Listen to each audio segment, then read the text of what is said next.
La unidad 6 tiene dos ejes importantes. El primer eje que vamos a ver en esta primera parte es de las obligaciones y el segundo eje son los contratos. ¿Por qué están en la misma unidad? Porque la verdad que la mayoría del origen de las obligaciones nacen de los contratos, que son acuerdos entre las partes. O sea que es la mayor cantidad de que concentra obligaciones, más allá que existen otras obligaciones impuestas por la ley, como por ejemplo el deber de asistencia y alimento de los padres a los hijos, o de los adultos mayores en su mayor edad, o el deber de cuidado cuando estén enfermos los padres, que no vamos a ver, que formaban parte, si ustedes recuerdan, en la primera unidad respecto de la división del derecho en los derechos extrapatrimoniales. Veíamos que hay derechos que tienen que ver con las relaciones de familia que no se refieren exclusivamente al dinero, sino que tienen que ver con obligaciones extrapatrimoniales. Lo primero que cabe señalar es qué es una obligación. Bueno, no sé si ustedes habrán visto la serie del Chavo. Este dibujo es muy representativo para entender lo que es una obligación por los personajes que presentan. El señor Barriga, el dueño de la vecindad, que cobra el alquiler a don Ramón, el papá de la Chilindrina.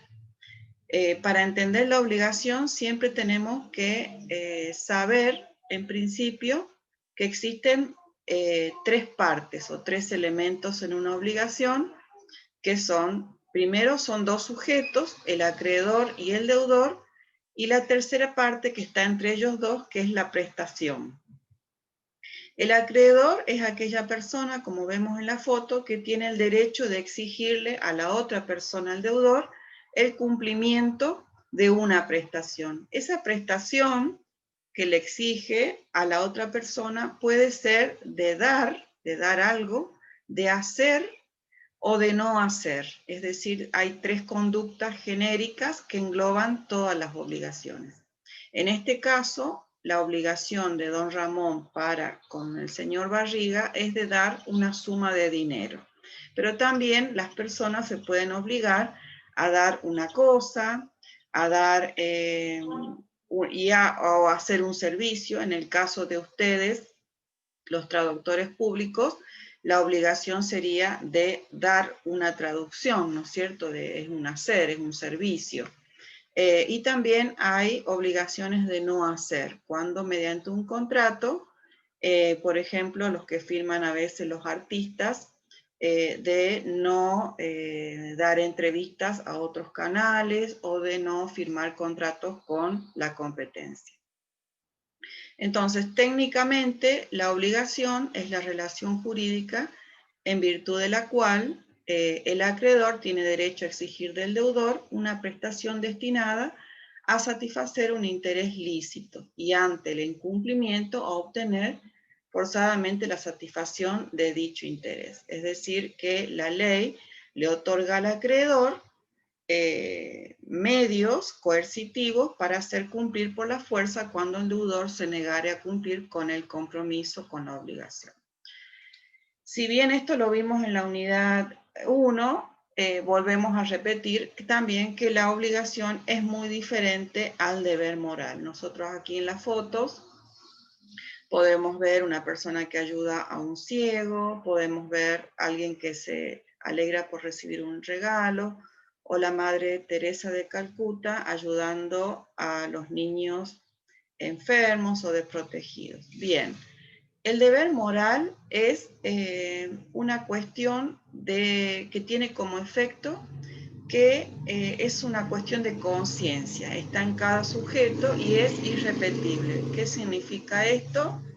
Que la persona que ayuda a otra no tiene derecho a pedir que se le devuelva el favor, ¿no es cierto? Es un favor, es un compromiso moral que tiene que ver con un nivel de conciencia. Entonces, la obligación no es eso, la obligación es todo lo contrario.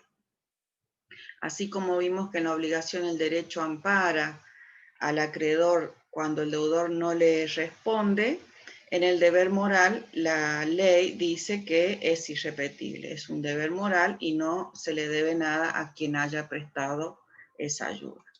Bien, respecto a los efectos de la obligación, en relación al deudor y al acreedor, primero la ley dice que el acreedor y el deudor deben obrar con cuidado, previsión y según las exigencias de la buena fe.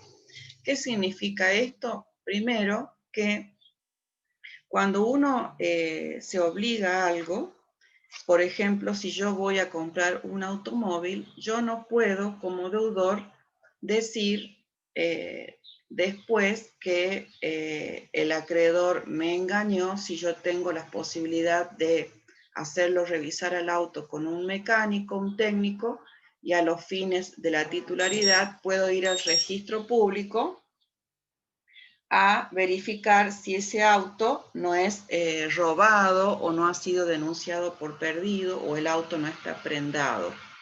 Entonces, tiene que ver con la buena fe y con, de manera, la ley dice cuidado y previsión. Es decir, yo cuando voy a comprar algo como deudor, tengo elementos para, digamos, verificar el estado del bien, para que no pueda después justificar con un mal negocio que he sido engañado. Entonces, esa sería la base, ¿no es cierto? Las dos partes deben obrar con cuidado, previsión y buena fe. En relación al deudor, que es el que debe cumplir exactamente con lo que se ha obligado.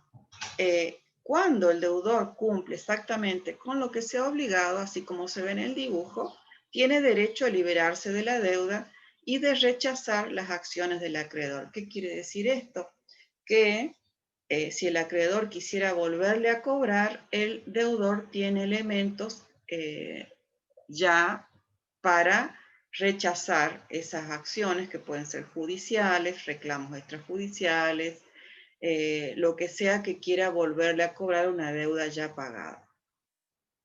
En relación al acreedor, obviamente, emplear los medios legales para que el deudor le procure aquello que se ha obligado. Bueno, en principio, si obramos de buena fe, en principio, en relación al acreedor, tenemos que decir que tiene derecho a que el deudor le cumpla sin necesidad de ir a la justicia, ¿no es cierto? O sea, el emplear medios legales tiene que ver cuando hay una resistencia del cumplimiento por parte del deudor. En general, tenemos que pensar que el deudor cumple sin necesidad de intimación o recurrir a las acciones legales.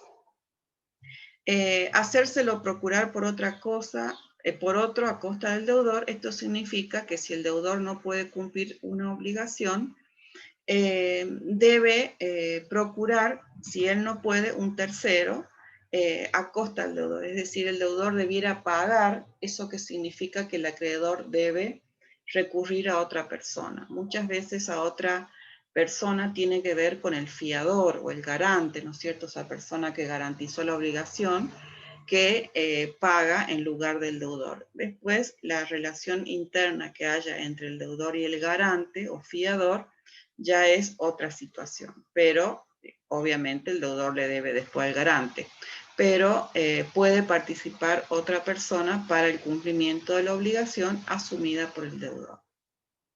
Asimismo, si esto hubiera pasado a nivel judicial o se hubiera complicado en cuanto al cumplimiento de la obligación, obviamente el acreedor tiene derecho a que se le pague todo lo que se hubiera gastado. Está la palabra indemnización englobando gastos, perjuicios, acciones legales, honorarios, las costas del juicio, todo lo que significa que el acreedor, para cobrarse la obligación o el cumplimiento, tenga que recurrir a realizar gastos extras que exceden al cumplimiento natural, ¿no es cierto?, de la obligación. Con respecto a la extinción de las obligaciones, tenemos muchas formas de extinguir una obligación. Ustedes seguramente conocerán que el pago es el más común y más usado. El pago es la forma más natural, digamos, del cumplimiento de una obligación, sobre todo si es de dar dinero. Para que sea válido el pago, debe hacerse entre personas capaces, es decir, el acreedor debe ser capaz de recibir y el deudor debe ser capaz de pagar. En esto tienen que revisar en su cabeza todo lo que vimos respecto a la capacidad de hecho, ¿no es cierto? Porque puede ser que el acreedor sea un incapaz de hecho, sea una persona menor de edad o demente, entonces lo suple su representante legal, o puede ser que el deudor sea una persona incapaz. Entonces tiene mucho que ver que el pago sea válido realizado por personas capaces. También el que paga debe ser titular del derecho o cosa que transmite y no debe hacerse en fraude a los acreedores. Es decir, no se debe engañar a los acreedores declarándose, por ejemplo, el fraude, que es uno de los vicios, ¿no es cierto?, de la buena fe, cuando el deudor queda insolvente. Puede suceder, ustedes vieron que yo no hice un video respecto al fraude, pero está en el Word, está explicado brevemente lo que es el fraude a los acreedores.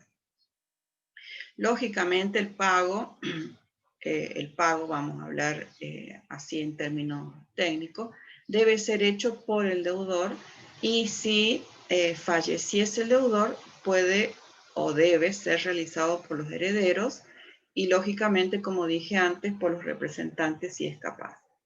También el pago puede ser hecho por terceros interesados, que son aquellos que no siendo deudores pueden sufrir un menoscabo en un derecho propio, que es el caso que vimos de los garantes o fiadores. Debido a que si el deudor no paga la deuda, puede ser, digamos, iniciada una acción legal contra el garante. También en este caso del pago hay que recordar que existe el principio de identidad, que significa que debe coincidir entre lo que se debe y lo que se paga, y también el principio de integridad que se refiere, como dice la palabra, a que el pago debe ser total salvo convención. ¿En qué sentido esto? En que yo pude haber convenido, por ejemplo, que compro una cosa en cuotas. Si yo ya convine con el acreedor que compro una cosa en cuotas, está muy bien porque la convención tiene validez entre las partes. Con respecto a la novación, que es un término nuevo, la novación es la transformación de una obligación por otra. La característica que tiene, que se extingue una obligación y nace una nueva, y debe haber intención de las dos partes en novar, es decir, de extinguir la primera y de reemplazarla por una nueva. No hay novación si se cambia el plazo o el lugar de pago. Es decir, acá yo le puse un dibujito donde pueden existir dos clases de novación. La subjetiva se refiere siempre a sujetos, si cambia el deudor o cambia el acreedor. Y la objetiva tiene que ver con la prestación, o cambia la causa o cambio el objeto, como es el caso que yo puse en el aula. Si se debía entregar, supónganse, un cuadro, se conviene que se lo reemplaza por una suma de dinero.